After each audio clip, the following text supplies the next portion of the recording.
The Avatar trailers dropped, and we have something to talk about. Varang, the leader of a new Navi clan, leaning over Kiri and saying, "Your goddess has no dominion here." Your goddess has no dominion here.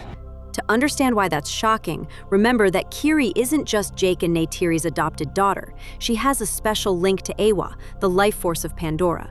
Varang saying that line isn't poetic. It's a way of testing Kiri, taunting her, and showing that the Ash people no longer follow Eywa at all. So who are these Ash people?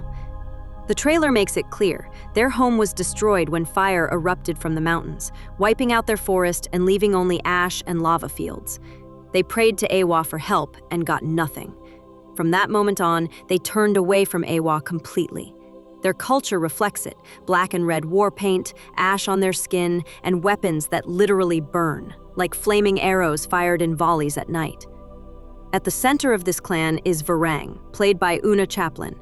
She isn't just some villain dropped into the story. She's seen as a protector by her people, someone who gave them a way to survive when everything else failed.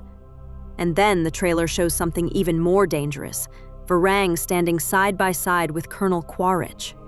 For anyone new, Quaritch was the human commander who died in the first movie and was brought back in a cloned Navi body called a Recom.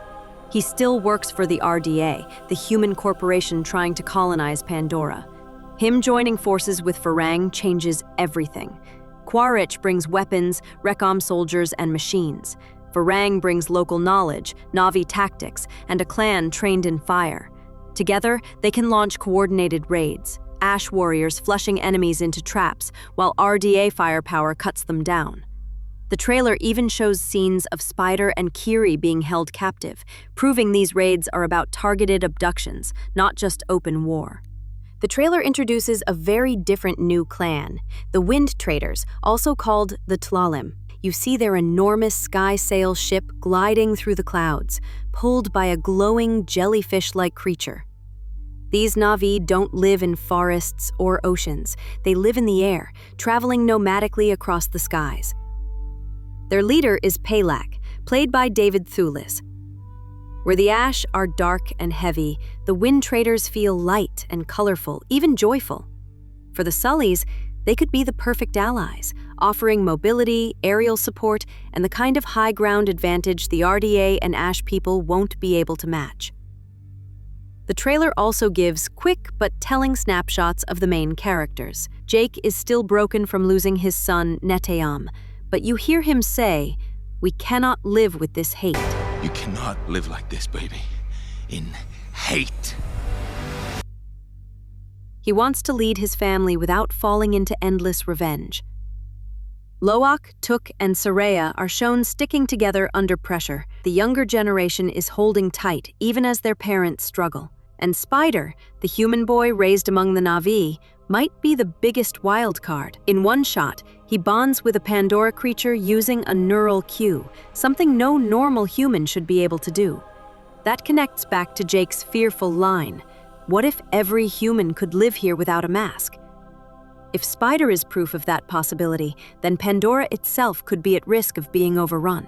The trailer's packed with striking images that stand out immediately.